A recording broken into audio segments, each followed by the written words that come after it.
Hello ভিওয়ার, আসসালামু আলাইকুম। আপনারা কেমন আছেন? নিশ্চয়ই ভালো আছেন।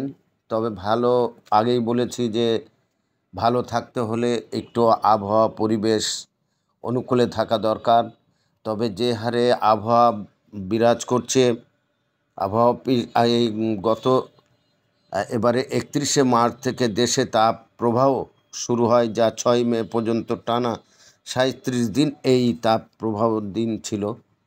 তাপমাত্রা এটাতে 40-42-40-এর কিছু বেশি শনিবার পর্যন্ত থাকতে পারে। এটা আবহাওয়া অফিস জানায় যে এই তাপমাত্রা শনিবার শেষ পর্যন্ত থাকতে পারে। যা হোক, এই তাপমাত্রায় মানুষ অতিষ্ঠ হয়ে গেছে।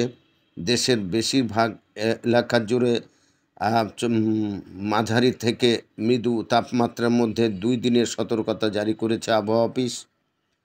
বুধবার সন্ধ্যায় আবহাওয়াবিদ আবুল কালাম মল্লিক স্বাক্ষরিত ওই সতর্কতা বার্তায় বলা হয়, রাজশাহী, রংপুর, ঢাকা, খুলনা, বরিশাল বিভাগের উপর দিয়ে চলমান তাপ প্রবাহ বুধবার সন্ধ্যা 6টা থেকে পরবর্তী 48 ঘন্টা অব্যাহত থাকতে পারে। যা হোক, এই আবহাওয়া মানুষের অতিষ্ঠ করে তুলেছে। জলীয় বাষ্পের অধিকের কারণে অস্বস্তিকর পরিস্থিতি বিরাজ করছে পারে। এসব খেটে খাওয়া মানুষদের, বিশেষ করে খেটে খাওয়া মানুষদের খুবই এই তাপদাহে জীবনে অতিষ্ঠ হয়ে উঠেছে। তারপরও কোনো উপায় নেই, তাদেরকে খেতেই হবে প্রতিদিন। যারা এই যে রিক্সাওয়ালা, দিনমজুর এবং অন্যান্য যারা পরিশ্রম করছে, তাদের এই অবস্থা। এটা শুধু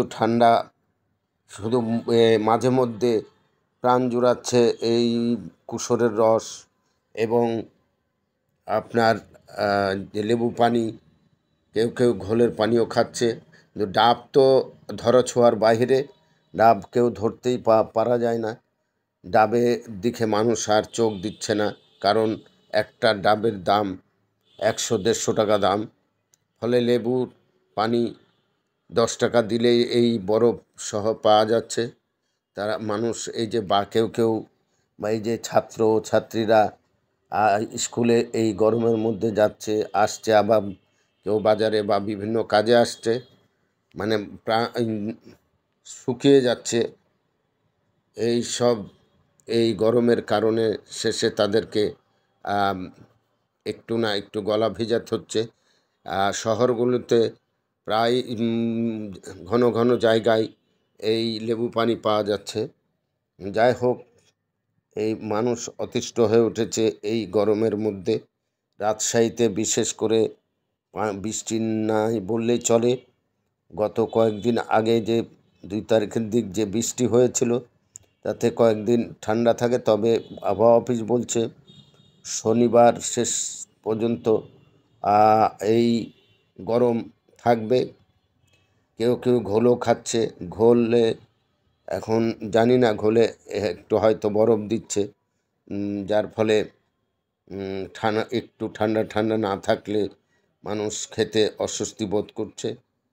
যাই হোক, এই যে এই লেবু পানিতে একটু বরফ দিচ্ছে মানুষ, আর সাময়িক প্রাণ জুড়ানোর জন্য ভিড় জমেছে। তবে ঘন ঘন এই ব্যবসা জমে উঠেছে এই গরমে, এই লেবু পানির ব্যবসা, যার ফলে মানুষ একটু ভিড় কম হচ্ছে। হলেও প্রতিদিন তারা বলছে ব্যবসা তাদের ভালোই হচ্ছে গরমের কারণে। তবে গরম কমলে সেটা হয়তো একটু কমে যাবে। যা হোক, এই জলীয় বাষ্পের কারণে অস্বস্তি বোধ হচ্ছে মানুষের। এই শরীরে বাচ্চা নিয়ে যারা বের হচ্ছে, তাদেরও বাচ্চারাও অতিষ্ঠ হয়ে পড়েছে। আর কেউ কেউ এই যে ছায়াতে এসে দাঁড়াচ্ছে। একটু হেঁটে আসার পরে ছাত্রছাত্রী এবং লেবাররা যারা প্রতিদিন পরিশ্রম করে তারা তো হয়তো যারা পরের কাজ করে তারা পারে না। যারা এই যে দেখছেন ছাত্রছাত্রীরা, তারপরে হেঁটে আসা মানুষ, কিছু মানুষ, কিন্তু মহিলারা এই যে বড় বৃক্ষের নিচে শীতল, এখানে বেশ ঠান্ডা, নতুন পাতা গজেছে এই বট গাছের তলে, শিমুল গাছ, এবং এই বট গাছটি বিরাট, যার ফলে পাতা, নতুন পাতাতে একবারে ছেয়ে গেছে, যার ফলে মানুষ একটু এই বট গাছের তলে এসে রৌদ্র থেকে এসে জিরাচ্ছে, এই একটু শান্তি নিচ্ছে। দেখছেন খুবই গরম, যেটা কল্পনা করা যায় না। যদিও 40 ডিগ্রির উপরে উঠে এসেছে এই তাপমাত্রা, কিন্তু এই গরমটা ভ্যাপসা গরম, যেটা মানুষের একটু অসহনীয় হয়ে উঠেছে। যা হোক, এই পাশে